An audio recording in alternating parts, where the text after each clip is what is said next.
following what you talked about yesterday from the leadership, we want to talk about design thinking.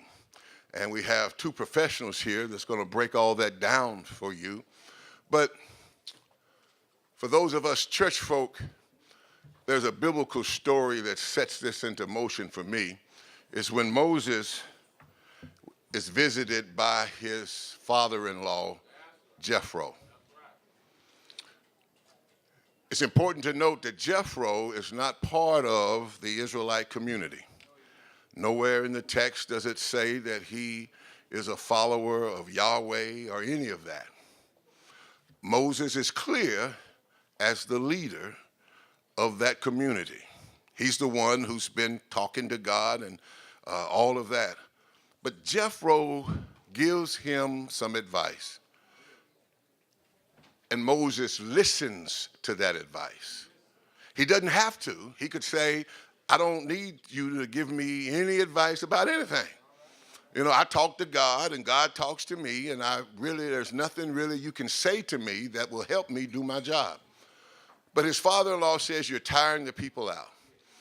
Everybody's coming to you. He says, you need to break this thing up. Set some over 100, some over 50, and he goes on and on. He says, and only let those most important things come to you. And I think that kind of gets at the heart of this idea of design thinking, in that here he has someone from outside of his community who comes and gives him some advice that he is open to receive to change how he's doing what he's doing. And again, as we said earlier, so much of what we're doing in church is not yielding the benefits that we would like. So again, the question and the challenge to you is, will you have the courage to consider something different? Y'all have a good time with our presenters, Mr. Andrews and Miss Bronson. Can y'all receive them? All right. All righty then. Good afternoon, everyone. I'm Carter Andrews, and I'm so thrilled that my friend Phyllis Hildreth invited us to come out and speak with you today about a topic that is very near and dear to my heart.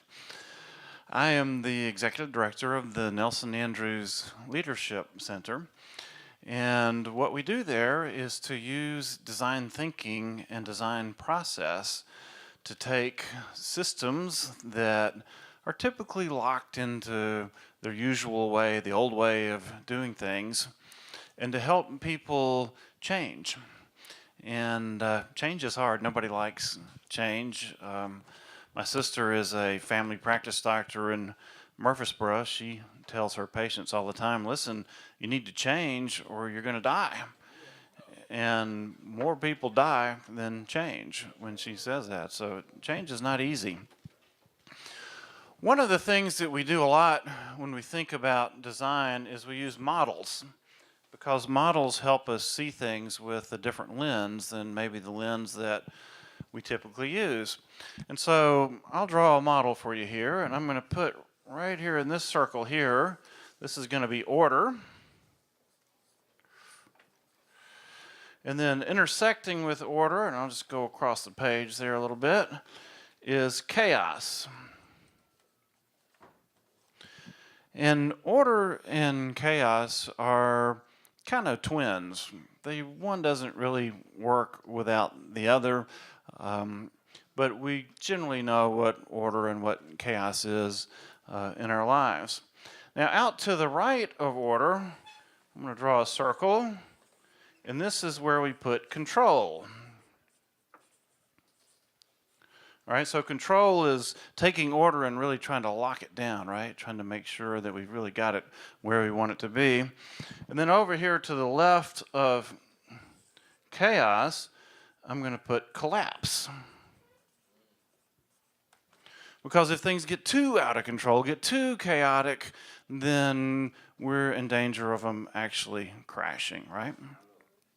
So, what we know about systems, about large systems and how they operate, what we know about how creativity works is that creativity and change happen here at the border of order and chaos, right? You've got sort of a sense of order. You've got all this change, all these things that are happening around in your world. And what emerges between chaos and order is the way things that evolve, the way things change, the way things move. And so this is the sweet spot for emergence. It's where nature works, right? Nature's got all the chaos of the living world, and she's pushing up against order, and out of that comes evolution and new creatures and new biospheres and all those sorts of things. Where most institutions live, whether you're talking about our healthcare or education or our church institutions, is right here between order and control, right? That's where we live, because that's where we have our best practices. We love our best practices because the evidence tells us this is what really works and this is the way things ought to be done, right? So best practices, this is just how we do things.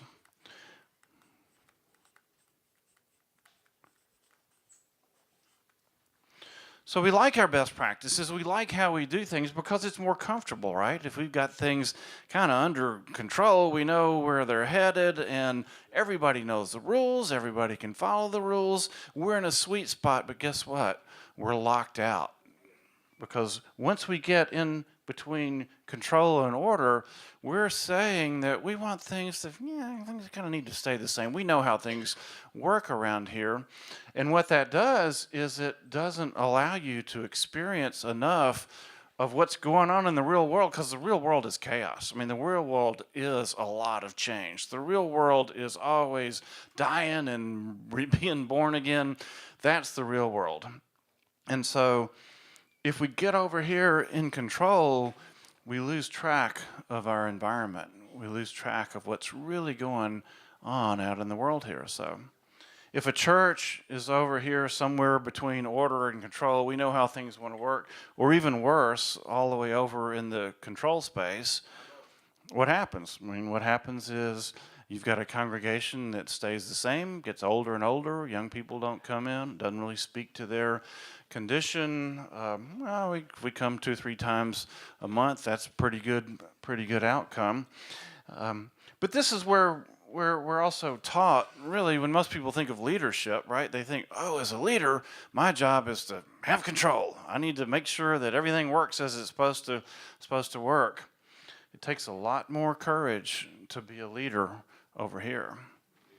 Because if you're going to be a leader over here, you're going to allow some of this chaos. You're going to allow people who have things to say and different ideas and different feelings about what things ought to happen. You're going to allow that in, and you're going to be happy with, well, things are vaguely ordered here. Nothing's burning. We're still opening the doors every day. It's okay.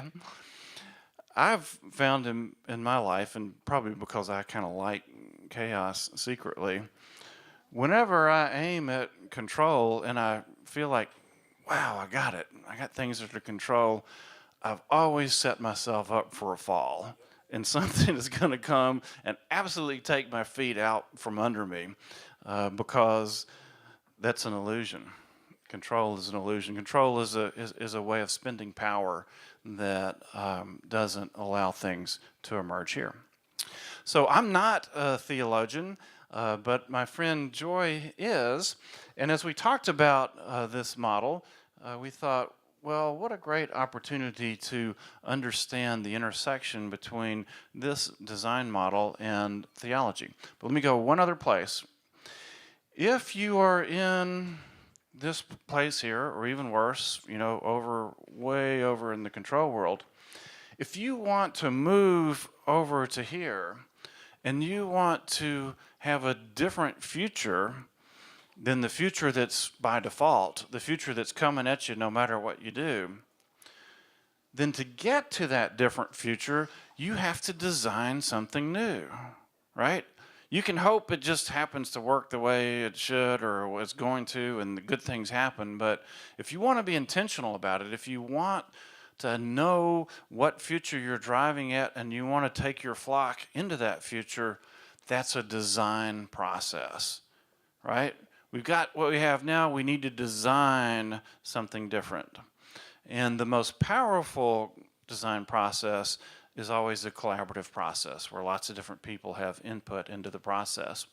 So we're going to give you some practice in a little bit designing together. You're going to design something together at a point and sort of give you a sense of how that feels to work in a design process to try to get to the future that you want to be at. Joy? My name is Joy Bronson. I am in my third year at Vanderbilt Divinity School, and I work with a strategic planning firm, and also as a ministry have a particular interest in transformative healing towards beloved community. So that is my love for this work, because that's exactly what I see in design thinking, especially in that it compels collaborative process of the entire community. So I'm just going to go back over Carter's diagram really quickly. I am not going to tell you that you need to attach these concepts to the diagram, but we want to give some frame of reference, kind of biblically and theologically, to how, especially for those who may be taking this back to their churches as they're thinking about engaging in the CLMPI cohort, for how might this matter to us as a church if we don't see it right away. I think we all see it, and that's why we're here, but we also may need to share that with others and help them understand it as well. So over in the part where we're talking about order and control, which I'm United Methodist, and everything has a method. So we definitely believe, we believe in the Spirit, but we have a lot of order that can tend towards control. And we're also aware, what's the number one way that most churches measure success? Okay, so we said membership, attendance, growth, basically bodies in the pews, which in and of itself we know is not a genuine signifier of the life of the Holy Spirit in and through the church. That would be what we consider a worldly or order and control conceptualization of growth or success. So one of the things, and you actually said this when you started out, and I was like, keep going that way. But when we have too much order and control, we eventually get, what did you say? Burnout, death. This is the way we've always done it. We won't do anything else. We are basically gradually killing off the very thing that God may have asked us to do, because we've so determined that we're going to do it our way. And yet, God never stops calling. So we may stop listening, but God never stops calling. So I am referring to that as, and y'all probably, I hope you can see this, I am referring to this as the valley of the dry bones stage. We cannot kill off definitively anything out of which God wants to call life and continual growth. So we may not be living into that life, but we've not destroyed it, and God will bring it into new life if we are willing to answer God's call. So that is answering that call is where we start shifting back towards the chaos, the overlap of chaos and order. Now, as Carter was saying, we don't like that space because it's uncomfortable. We don't always know what to do next. We can't tell people what the definitive outcomes are going to be, because God's outcomes may not be our outcomes. God's measures may not be our measures. So when we're talking about living into this space, that is where we're talking about living into discernment. And when we're talking about design thinking, that's really the discernment process that we're using to hear and understand how are we hearing and understanding and following faithfully that to which God is calling us. So that is also the space that I term the wandering in the desert. Nobody likes it. We don't know when we're getting to the promised land. But we also know that at some point, God's going to give us the manna. God is giving us the direction. God is giving us the guidance. The question is, how faithfully are we choosing to remain and walk with God in that uncomfortable space? And that's a lot of what this work is about. Because again, God can give us the work to do, but the second we go, I got it, and we take off running with it, we've made it, we can't make it not God's, but we're not doing it God's way. And as much as possible, we're trying to stay in how do we do this God's way. And where we get to the collaboration is that God's economy is a relational economy. So it's not just a matter of how is what we're doing creating a better world. How are we creating a better world in relationships in the way that we're going about creating a better world? And that's where we have to contextualize our leadership, that we can't kind of run folks over and say it's for the kingdom. we don't get to the kingdom by plowing people over with the car.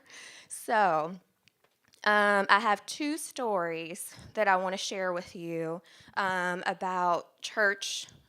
One is a church, and one is an organization out of a church, and our interactions with design thinking. And then we actually are going to put you guys to a design thinking process. So the first story is a church I attended. We were fundraising for an organization that is providing water wells in a village in, I believe it's called Lamadai. And it's a beautiful thing. So we're all probably familiar with this. Folks have to walk a mile each way, both ways, to collect water that is not good water, is not healthy water. So we wanted to provide wells in their communities so they're not spending as much time collecting water, and that the water that they are collecting is healthy and drinkable. And overall, we're reducing deaths of children, since worldwide, one of the most easily reducible causes of death is simply that people have access to clean drinking water. So we're being given the pitch about, first we were providing one well, which was in the community, and then our specific project is actually to provide 150 wells because there are several thousand people in this community. And then the pitch continues, and eventually we'll put a tap in every home. And I was like, hold up, wait a minute. Because there is a larger system question here for discernment. I'm wondering if anybody knows what that question is, because I see a couple people nodding. You can shout it out if you. No, go ahead. Okay. So the first thing that came up as soon as they started talking about putting the individual taps in the homes is sorry? Not do they have piping, because that's part of what it pays for. They had spent a good 5 minutes of the presentation talking about how much the community relationship builds while they go get this water every day.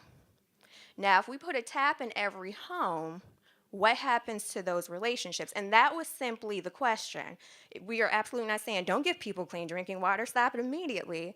But there is then a question there of, but what happens with those relationships, and how are we helping to account for them? So we moved something in one part of the system, and we have to pay attention to how that moves other things in other parts of the system, particularly because the main focus of this church is the relationality and relationship building. And so we're providing clean water, but then we're killing the one thing that we say that we do. So the main thing was the question was asked, what led us to this project? And the answer that came back was, it seemed like a good idea. And it is a good idea, but it's kind of an example of where a good idea is not always the God idea. Or at the very least, can we ask back to that organization, have y'all run into this issue? How are you addressing this? That may have been God speaking to us, asking them to use our relationship, because we contributed quite a bit of money to make sure that they're thinking about that and addressing that. Because if the communities lose relationality, that creates a different series of issues down the road in the future. So wanting to frame, in and of itself, that does not mean that providing the money for those wells was problematic, but there was a whole series of conversations that needed to happen that didn't happen because it just seemed like a good idea. And it was, I'll be honest, it seemed like it was something that would kind of make the group feel good about what we were doing rather than thinking about if our mission and our call is to help build communities, we need to look at this part where that's not what's happening. So the second story is a mission team that I work with back in Ohio. And when I came on, they had just finished up a project they were working on and were trying to figure out, so what's our next? What are we engaging next? They were fairly new, too soon for a strategic plan. And so it was just a brainstorm conversation. And brainstorm, for folks who are not aware, is just supposed to be a popcorn of ideas. And somewhere somebody popcorned the idea of, well, what about the opioid crisis? And then 5 minutes later, we're talking about how we are going to be the people to solve the opioid crisis that no one else has been able to resolve. And I'm on my end of the call, like, how did we get here? So the facilitator was wonderful, and she just let the conversation play out and then said who would like to continue this conversation later. So we got everybody's ideas, everybody's thoughts on it. We had a separate conversation later with the folks who were interested, and ended up realizing every single person on that call had said, I don't know anything about the opioid crisis. So that probably makes us not the people to solve the opioid crisis. And there was a lot of energy around that idea, around that issue or concern. So we said, what do we have? Well, in our conference, especially on this team, we all know people who are working on it, who are very well known, and they can gather people. And we have, because of where the organization is situated, we actually work out of the church conference office. And we ended up coming to the realization we have the capacity to be the convener for all of the folks who are working on this issue who don't have the time and capacity to come together or to figure out how to get together. We have both the time and the resources and the capacity to do that. So we ended up coming up with, we're going to be the convener. We're going to bring all those folks together to talk together and network together and figure out what's going on and what do they need.